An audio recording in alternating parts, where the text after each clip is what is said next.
skull. And all of you precariously perched on a thin 6-inch ledge that runs the length of a door with barely room to jostle each other. And a stone door with a bas relief carving of a screaming skull upon it. There is no other mark or doorknob upon the door. How charming and rustic.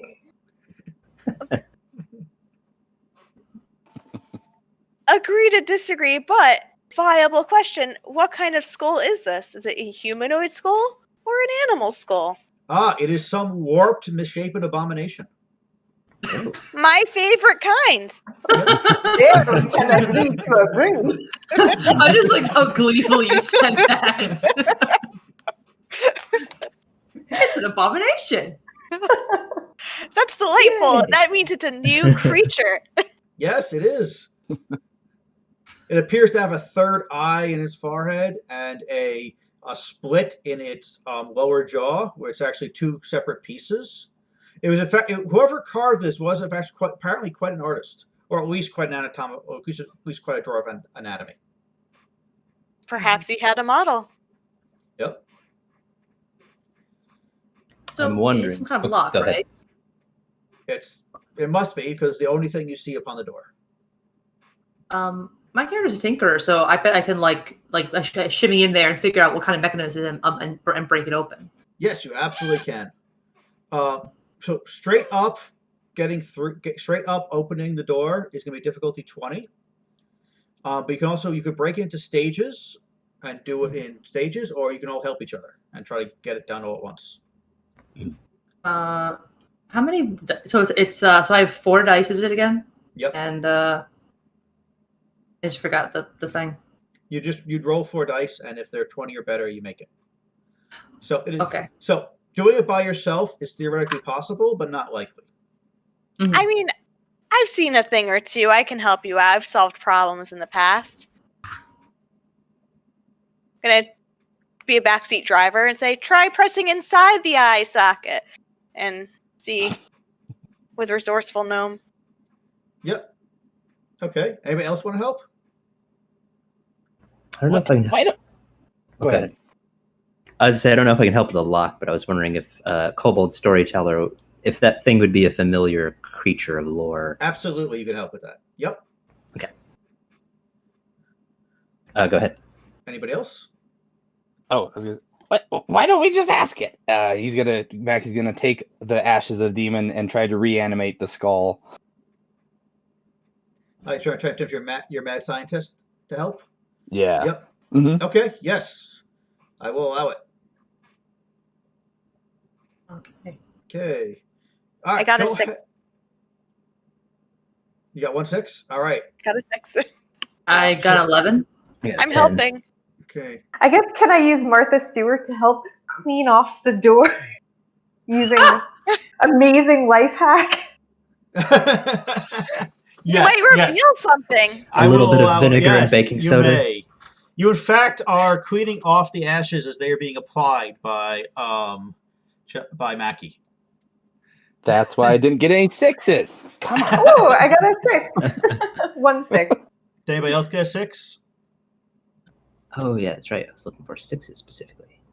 No, I have a No, 1, did 2, 3, and a 5. That's it. Right. Well, you're the main. You're the person doing the main roll, so you get to count every die.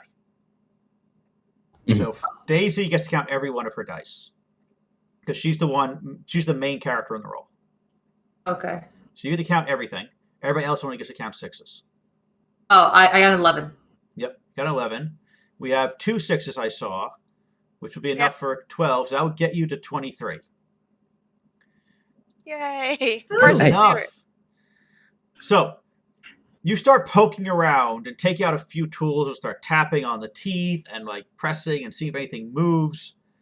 When you're suddenly interrupted by a thrown burst of ashes that grimes up the doorway and gets into the crevices and makes it much more difficult for you to feel if there's any strangeness on there.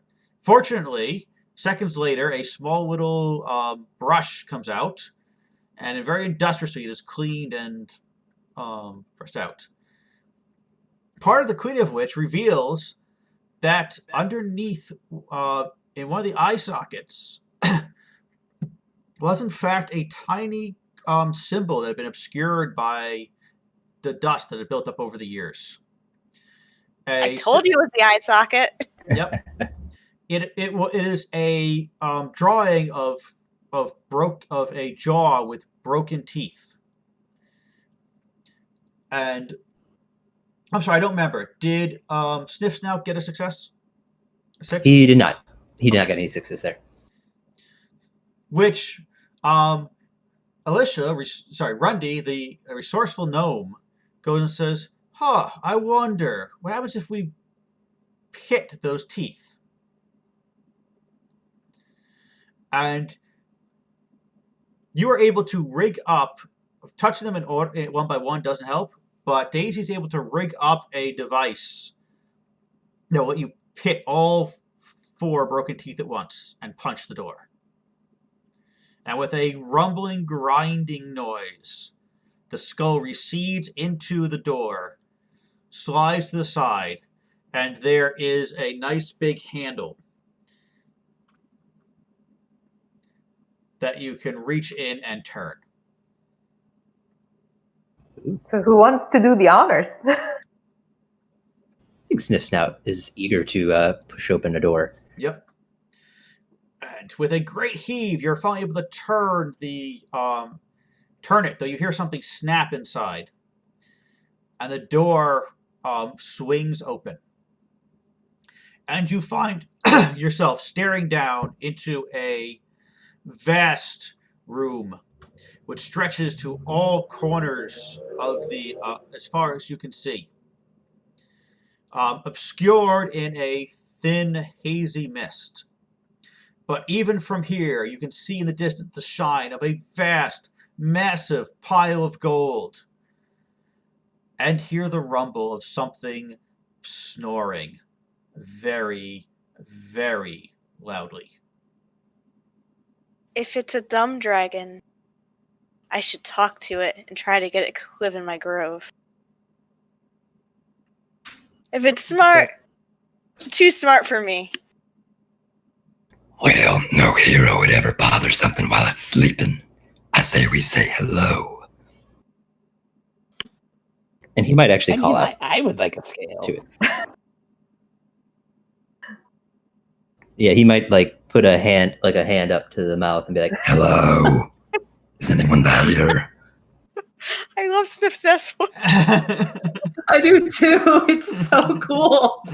It is. It's a demonic Southern belle. Very niche, but it works well here. I think of Smeg, what was it? What was the dragon from Lord of the Rings? Smeg? Smog, yeah. Smaug. I think of Smog, but if it was a different it would be the voice actor if it wasn't the guy who plays as Sherlock. Like Rue McClanahan instead of Benedict Cumberbatch. Basically, yeah. I can't remember actors. So that's Oh god, that'd be weird. I would love Demon Rue McClanahan. That would have been cool if they did that. As the I'm sorry as that you when you call say out- Southern Belle, that's the first thing that comes to mind. Yes. As Sniff Snout's voice echoes through the cavern, there is a moment of silence, and then a shifting, and then a noise as if a great avalanche has broken free from a mountain. And you see before you a massive wave of gold and silver and gems and swords and armors and candelabras and wardrobes for some reason come sliding around, come sliding off the vast mountain of treasure you see in the distance. And with a scream, you all are engulfed and swept away down through the catacombs, struggling to swim and keep your head above the river of wealth that you are that you are engulfed in. Till finally, with a thunderous roar, it smashes into the corner of a cul-de-sac, and you pull yourself out, look around, and realize that you are now utterly, absolutely, and completely lost, but also insanely rich. Okay. What we do, these are our breadcrumbs. Expensive breadcrumbs. I didn't think to bring actual bread, so I can buy All right, and so we much are- kindling with this. And we will end the session here because it is now 9:00. We are 1 hour Ooh, into our wow. game. yay! Thank you, everyone. Nice. Thank you. Thank you for those Well, voices. yeah, I thank love you. every one of them. Yeah, everyone did a great job. All And right. thanks for getting things moved real fast. I felt like we got started and just kept moving. Yep. It helps us the second time I've done it, but yes, that's why I chose the game. That's why I chose Rissus. Like you can literally explain it. Yeah, I like it so far.